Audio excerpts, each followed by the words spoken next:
the 1960s, Dr. James Marcus, a virologist, read about the Natural History Conspectus, which described rituals from the people of West Africa that involved the consumption of a flower that could give superhuman abilities. Dr. Marcus would, with his prodigy Brandon Bailey, go on a search for this flower for months on end, eventually locating the Garden of the Sun where the flower grew. They discovered that the flower could alter the DNA of tissue media. However, the flower could not produce more of the virus without specific environmental conditions.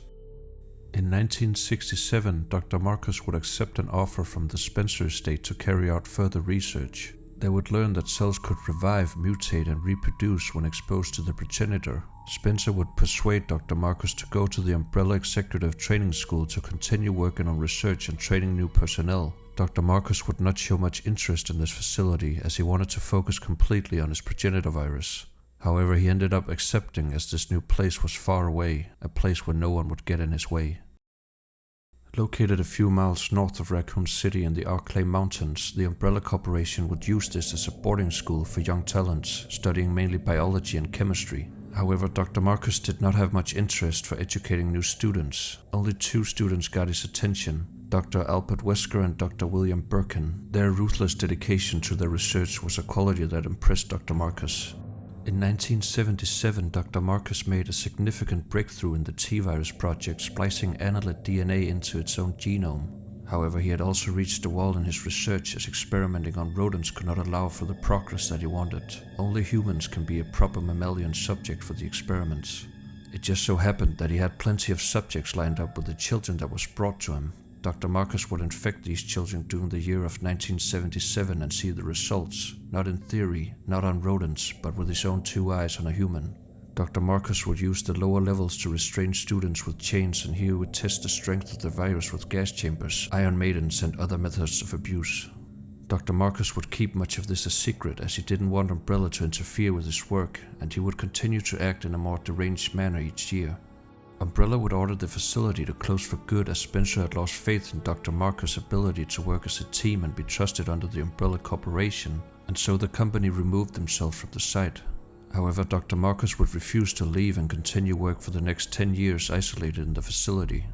In 1988, he would be betrayed by his own prodigies as he would be assassinated by a USS unit sent by Spencer to remove what he saw as a liability in Dr. Marcus. His last moments alive was seeing Wesker and Berkling standing over him, telling him that they would continue his research from this point forward. Dr. Marcus and his leeches would be dumped in the stream of water surrounding the facility, along with many other corpses. Berkling and Wesker continued to oversee the facility for the next decade.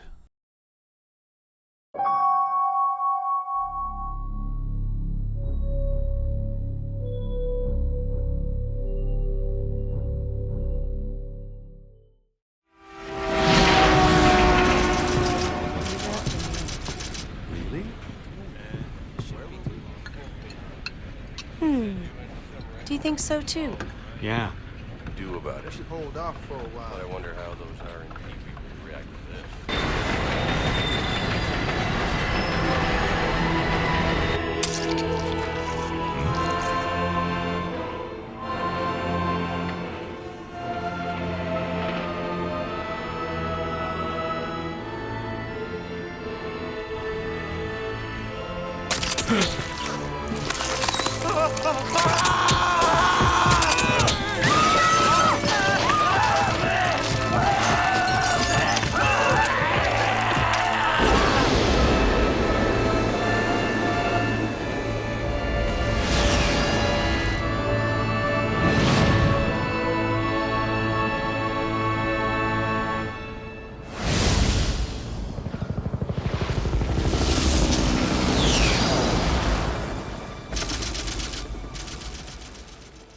On July 23, 1998, a STARS team is sent to a remote area in the Arklay Mountains to investigate animal attacks and cannibalistic murders. However, the helicopter would be forced to make an emergency landing due to engine trouble.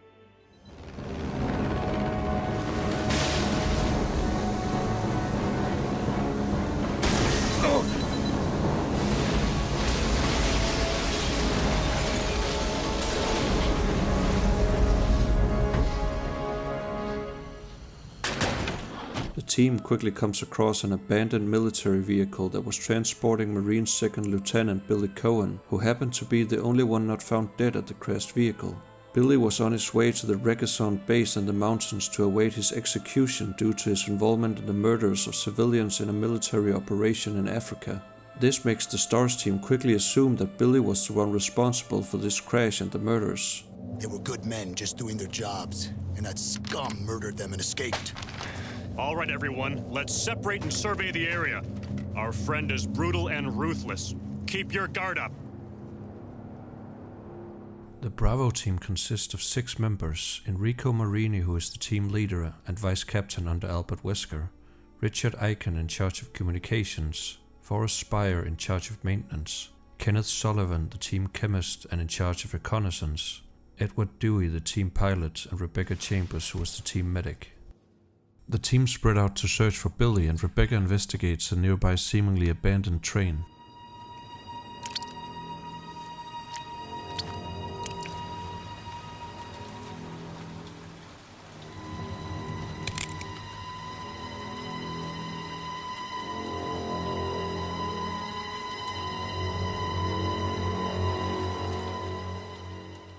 The train, however, is not empty. Passengers and personnel lie dead in their seats and on the ground, seemingly attacked by something by surprise, similar to what she and her team experienced. Rebecca tries to search for survivors, but realizes that the passengers has been infected with something that turned them into walking corpses.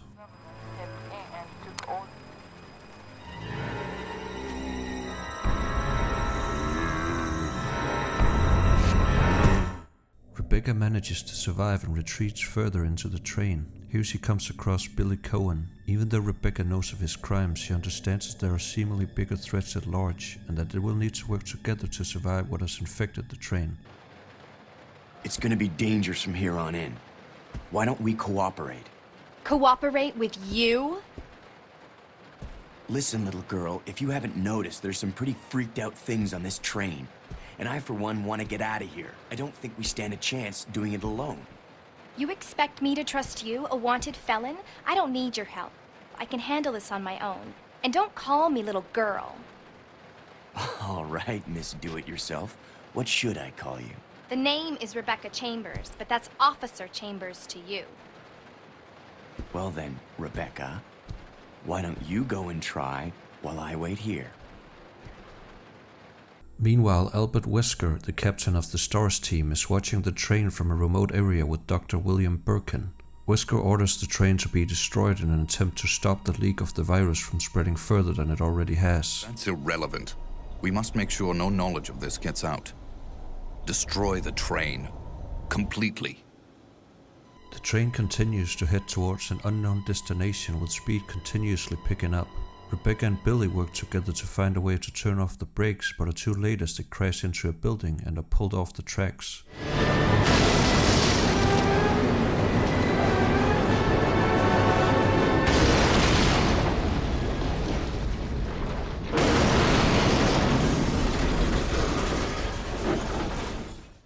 They both survive and find themselves in a strange mansion. They discover that this is the Umbrella Training School that was abandoned years ago. It is still well kept and the personnel is infected with the same type of disease that haunted the train they just escaped.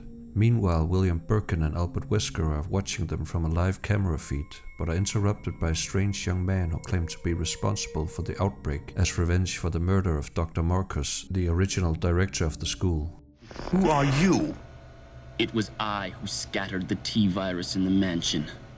Needless to say, I contaminated the train, too. What? Revenge. On Umbrella.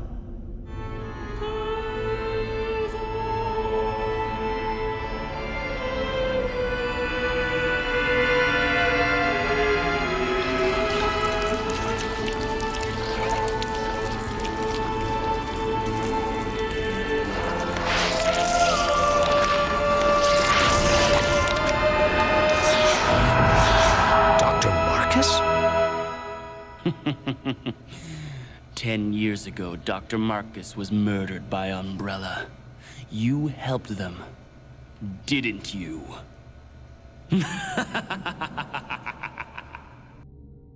As they search for a way out of the mansion, they learn of a director of the school that did not have much interest in teaching students, but instead was focused on his research into a virus called the progenitor.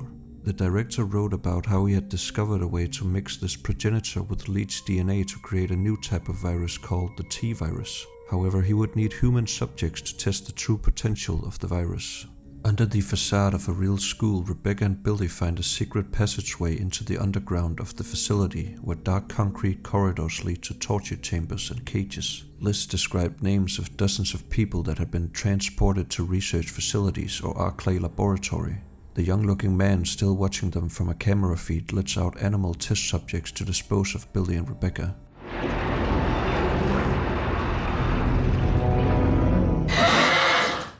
Albert Wesker and William Berkling learn that the strange young man is actually Dr. Marcus, who they themselves saw assassinated and disposed a decade ago. Berkling decides that the facility has to be destroyed along with Dr. Marcus. In the meantime, something must be done about that madman. As I recall, URC is equipped with a self-destruct device in the basement. I'll find it, set it off, and annihilate the place to nothing more than a mass of rubble. Meanwhile, Rebecca is attacked by an infected monkey and is once again saved by Billy Cohen.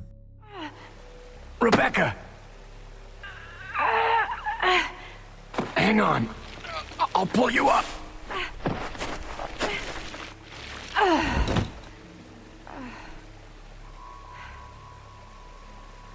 Thank you. Don't mention it. Just keeping my word. We promised to cooperate with each other. Remember? Now saved for the second time, she starts to fully trust Billy and wonder about the murder charges he has been convicted of. Billy tells her that the soldiers transporting him were attacked by the same monsters that has attacked Rebecca and her team, and that the charges against him were made up due to a failed mission in another country. Billy tells her that the mission was a cover-up by the government where he tried to save the civilians from the rest of the group to no avail. Mission was to raid a hideout of some guerrilla forces located deep inside the jungle. But the hideout was far away from our entry point. Some died from the heat. Others were killed by the enemy.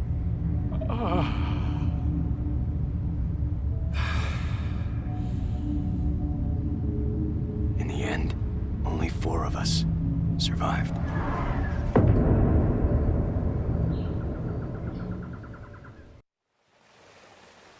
Only, there was no guerrilla hideout. What do you mean?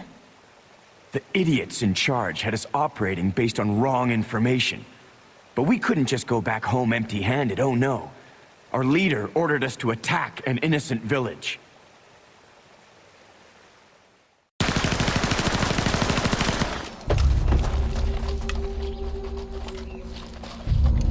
Get rid of them! Kill them all! Please, sir! Cease fire immediately! Shut up!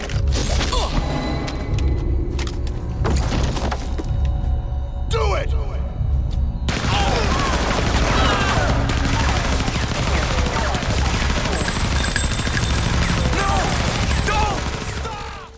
The government successfully pinned the disaster on Billy in an attempt to cover it up. Rebecca believes him and decides to keep his location hidden, even when contacted by a captain, Enrico Marini. Rebecca, this is Enrico. Have you managed to locate Cohen yet? Over.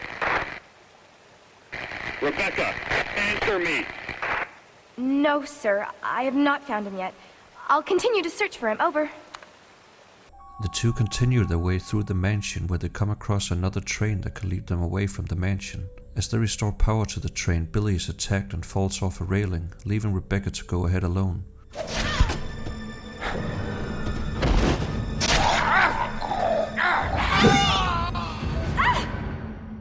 The train takes her to another facility where she is met by her captain, Enrico. He is on his way to an old mansion which he believes is used for research by Umbrella. However, Rebecca does not want to leave Billy behind and tells Enrico that she has to save him before rejoining the rest of the team. Come on, let's go. Wait! I've got to find Billy. Billy Cohen? You mean you found that criminal? Yes, but we got separated and... No point worrying about him. He won't make it. Come on, let's go. Sir, please. I need to find him. Don't worry, I'll catch up with you. Rebecca... All right. Just be careful. I never saw him again. On her way towards Billy, Rebecca is confronted by a strange monster, far larger than the regular infected she has encountered thus far. An early prototype of the Tyrant model created in the Arklay facilities. This Tyrant was created due to an overdose of the T-virus and had many adverse effects such as low intelligence and defective nervous system.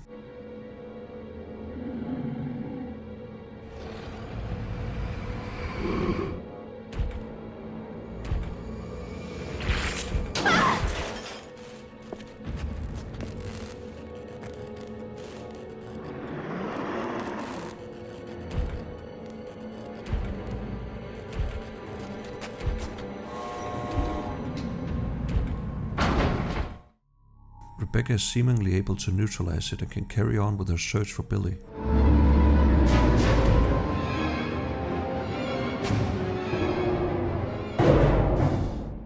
Rebecca locates Billy on the lower levels where human skeleton remains from Marcus' former test subjects lay scattered around.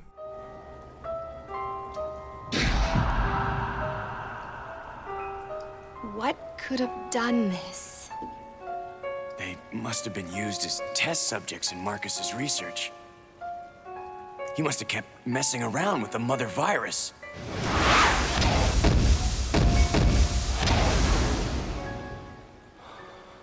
Billy? Nearly at an exit, the young-looking man attempts to stop them, revealing to them that he is in fact Dr. Marcus.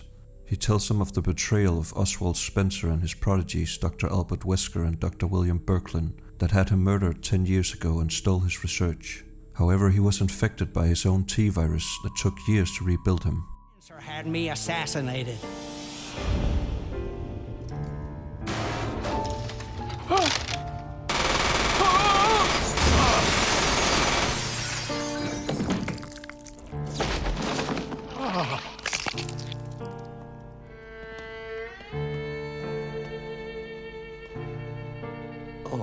Time to die, Doctor. I will take over your research. Wesker, Birkin.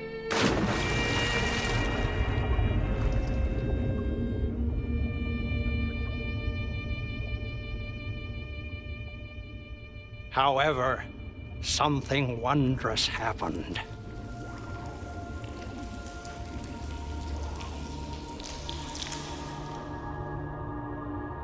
It took the T-virus inside of my queen years to procreate my new life.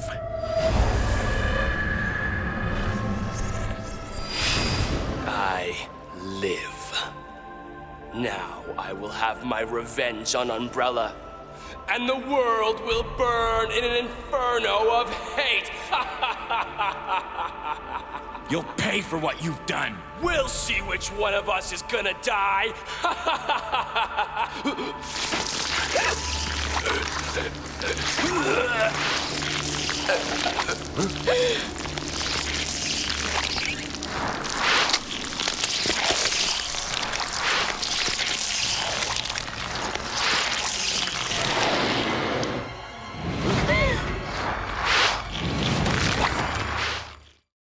Rebecca and Billy are attacked by the mutated Dr. Marcus and come to learn that his creation has one vital flaw, that he cannot live in sunlight.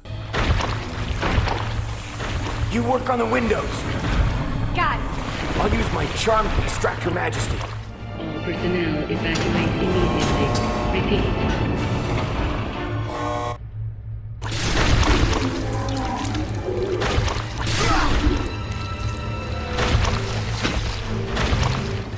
They manage to open the shuttle gates to the facility and expose the creature to direct sunlight, killing it for good, just after Billy has one last line. Hey, Queenie! Feast on this!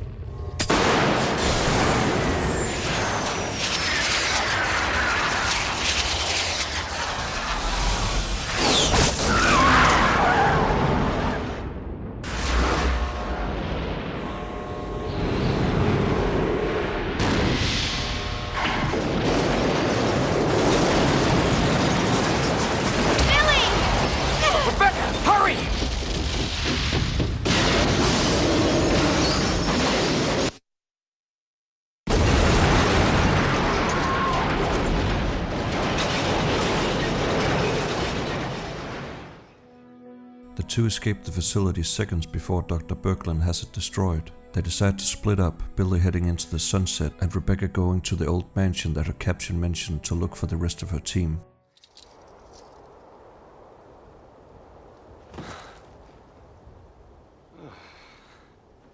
Hey, that must be the old mansion that Enrico was talking about.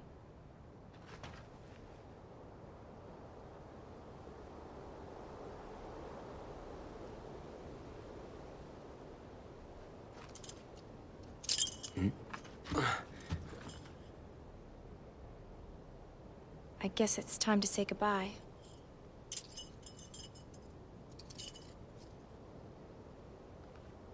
Officially, Lieutenant Billy Cohen is dead. Yeah, I'm just a zombie now.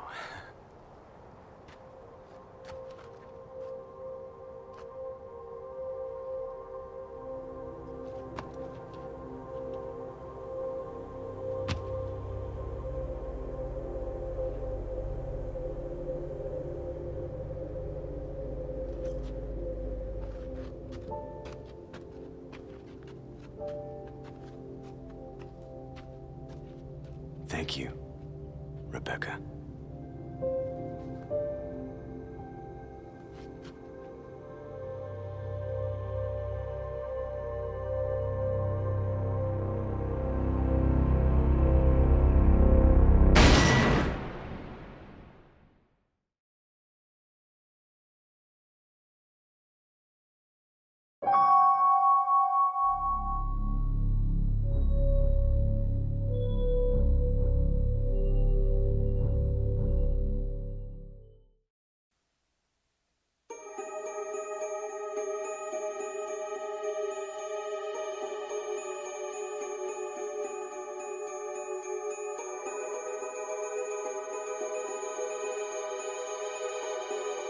A second STARS team, Alpha Team, is dispatched to the Arklay Mountains as a response to the disappearance of Bravo Team. The team find the abandoned helicopter of Bravo Team with the corpse of its pilot, Kevin Dooley, inside.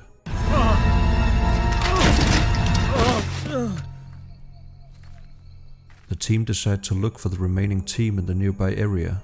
Not long after, the team is attacked by mutated dogs where Joseph Frost is overwhelmed and killed.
The rest of the team, Chris Redfield, Jill Valentine, Albert Wesker and Barry Burton, attempts to flee as their pilot takes off to avoid the attacking dogs. The team seeks refuge in a nearby mansion. Is everyone all right? Barry. Where's Barry? He's... No. What was that? In the mansion, the team realize that they have lost Barry in the chaos, but Wesker urges them not to go back out there. Hearing nearby gunshots, Chris decides to go and investigate. He comes across Bravo Team's member Kenneth Sullivan, who's being eaten alive by a walking corpse.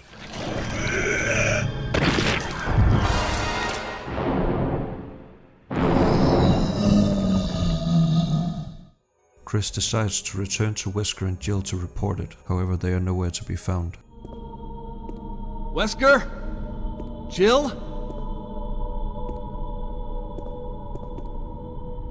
Where did they go? While looking for Wesker and Jill, he quickly learns that the mansion is no easy place to explore, as not only does it have multiple locks and puzzles to get through each room, but it is also crawling with the undead.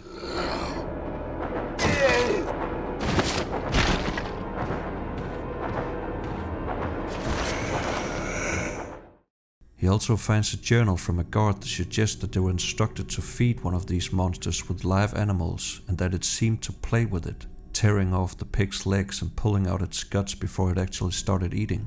While searching the upper levels of the mansion, Chris finds Forrest Spire, a member of the Bravo team, ripped to shreds by something. Chris declared him deceased and decides to move on and continue his search. However, he suddenly hears the chair fall that Forrest was collapsed on. Now Forrest is not sitting, but instead charging at Chris, leaving him no choice but to put down Forrest for good.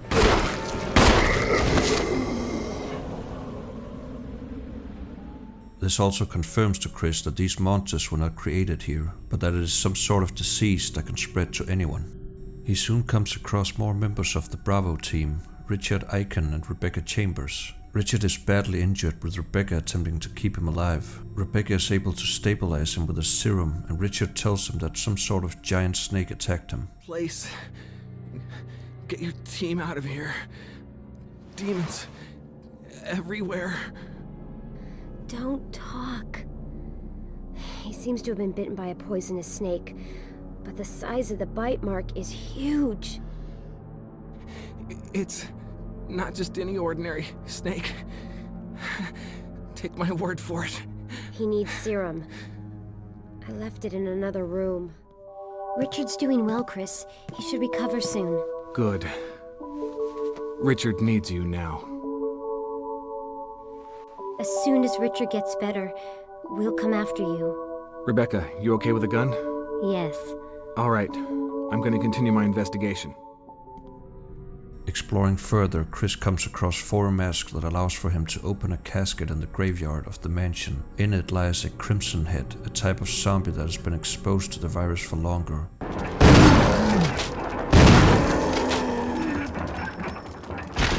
Chris also finds an emblem in the casket that allows for him to move further into the complex, entering the backyard of the building. From here he is able to reach another building, a small, seemingly abandoned cabin in the middle of the woods. He notices that even though the cabin seems old and broken, it appears someone has been living in it with the fireplace lit and a used bed. He comes across a picture of what appears to be a family of 3. Here he also finds a journal left by someone. It describes in broken English, seemingly by the daughter of the family, how she would miss her mother and father and how she would attach their faces to hers to be with them. While reading this note, someone enters the cabin.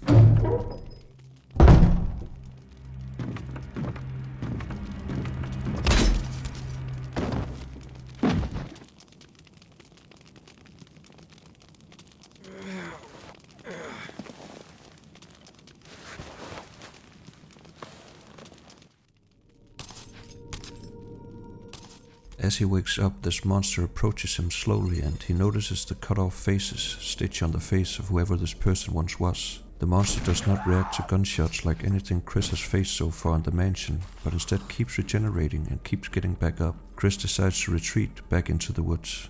He soon comes across another building, also seemingly abandoned.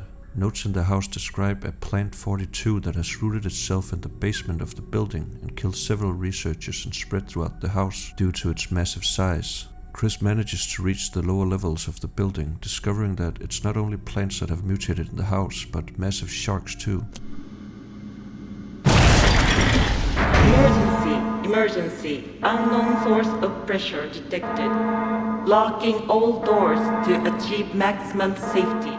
He manages to drain the water and electrocute the massive creature.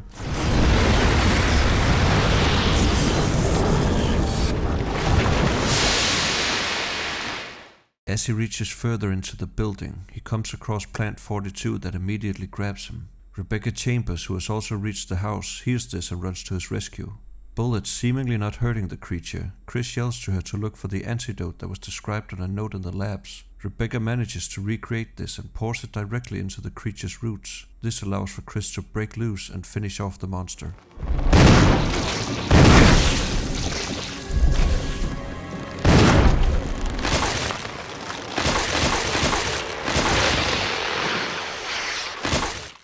Rebecca hands Chris a radio that might be able to get in contact with their pilot, who is still roaming the area. They decide to rendezvous back at the mansion to try and get into contact with him. Okay, I'll keep the radio. We have to somehow let Brad know about us. I found a pharmaceutical room. I think I can come up with something useful. I'll be there if you need anything. Anyway, I'm glad you were all right. As Chris is leaving, he runs into Albert Wesker in the hallway, who is without Jill and says that they got separated earlier. You're alive. My words exactly. Where's Jill? Thought you were with her. Yeah, I know. We got separated. I see. Anyway, we better find a way out of here before we turn into zombie food. Got any suggestions, Wesker? We should get a better grip on the situation. There must be areas still to be explored in that other mansion. Chris, I want you to check them out one more time. I'll continue my investigation here. Sure thing. Back at the mansion, Chris comes across another secret room where he finds another journal, this time from a man in 1967 who has been trapped in the mansion. This note is from George Trevor, the man who worked as an architect employed by CEO of Umbrella Oswald Spencer to construct the elaborate design of the mansion. However, he and his family was taken hostage soon after construction was finished. His family had been invited to stay at the mansion after its completion, an offer that him and his family had accepted. His wife and daughter had gone a few days before him due to his tight work schedule and had, unknowingly to George, been imprisoned and become test subjects to the progenitor virus. When George later arrived, he quickly notices that his family is not there. Lord Spencer told him that they had left a few days ago to visit his Aunt Emma, who was ill. George accepted this story and continued to stay at the mansion for a few days. During his short stay at the mansion, he noticed several odd things, such as secret rooms that he, as the architect, was not aware of. He was also closely watched by guards at all times and escorted away from certain areas. Due to this, George decided not to overstay his welcome at the mansion and told Lord Spencer of his plan to leave just a few days after his arrival. He would not be allowed to, as he was also subdued and locked up by Spencer's guards. However, George was aware of many of the secret passageways of the building and was therefore able to escape his cell to a different part of the mansion where he was able to hide for a time. During his escape, he would come across one of the shoes that he knew belonged to his wife Jessica. This horrified him, realizing that they most likely were trapped somewhere in the mansion too. As he carried on, he was unable to fully escape due to the complex design of the facility and him being unable to remember all the puzzles after days in captivity and possibly being drugged. After several days of avoiding the guards at the mansion, unable to escape, he would find himself in the same area that Chris was now in, where a tombstone with his name was located. This made George realize that Lord Spencer planned this all along, that he would not allow anyone to escape with the knowledge about this place and its inner workings. George collapsed and would give in to thirst and starvation. As Chris decided to explore further, he reaches another secret passageway behind a waterfall. This passageway leads to an underground cave. Here he comes across another member of the Bravo team, Enrico Marini. He is badly injured and seems to think that one of the STARS members have betrayed them, secretly working with Umbrella. Double crosser. Enrico, wait! Enrico! Umbrella. Enrico! Double crosser.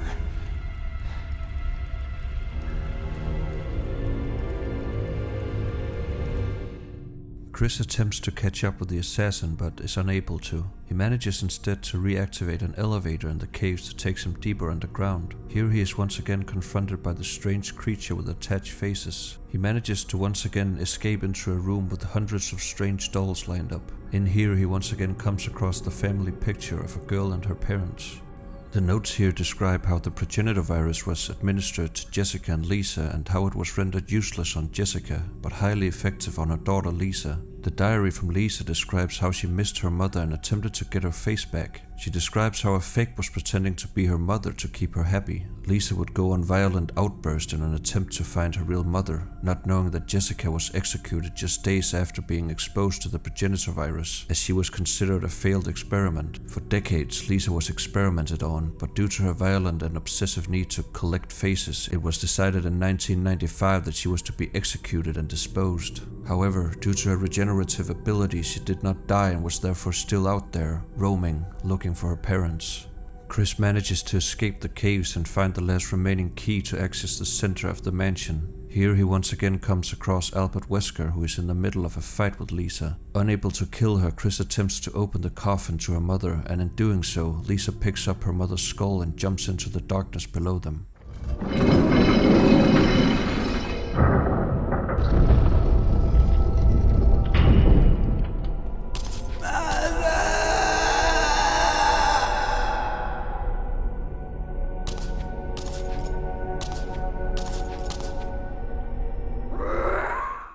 Wesker decides to stay back as Chris moves further into the underground of the mansion. He enters a secret laboratory where the remaining researchers have also been infected by the virus. A researcher, John Clemens, that has been infected himself as one of the last researchers, has left behind a note for his girlfriend Ada Wong on how to reactivate the locked doors of the facility. Chris manages to do this and finds evidence that Albert Wesker has been working with Umbrella as part of the BOW research staff.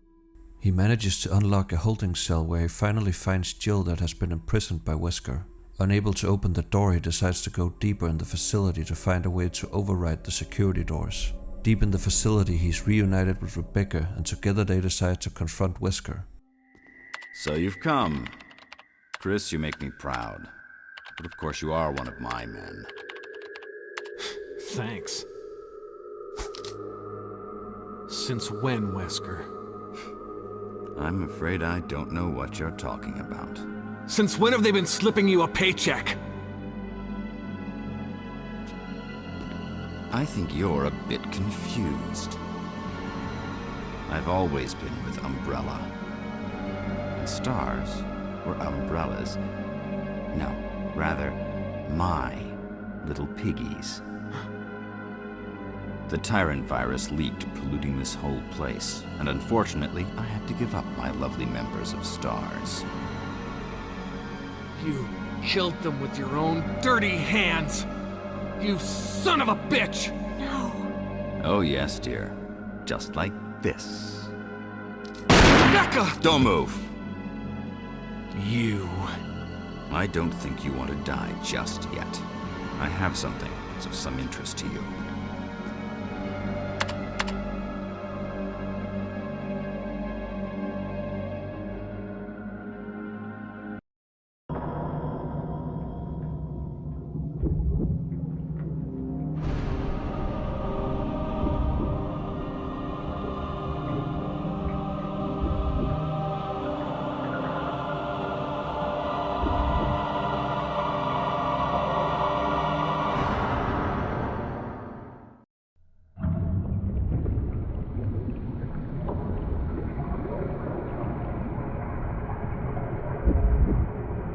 The ultimate life form. Tyrant.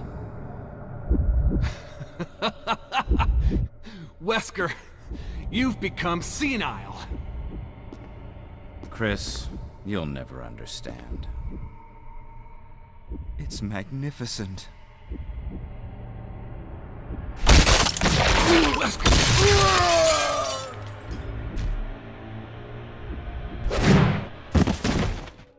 Chris manages to take down the Tyrant and goes to check on Rebecca, who has survived due to her safety vest.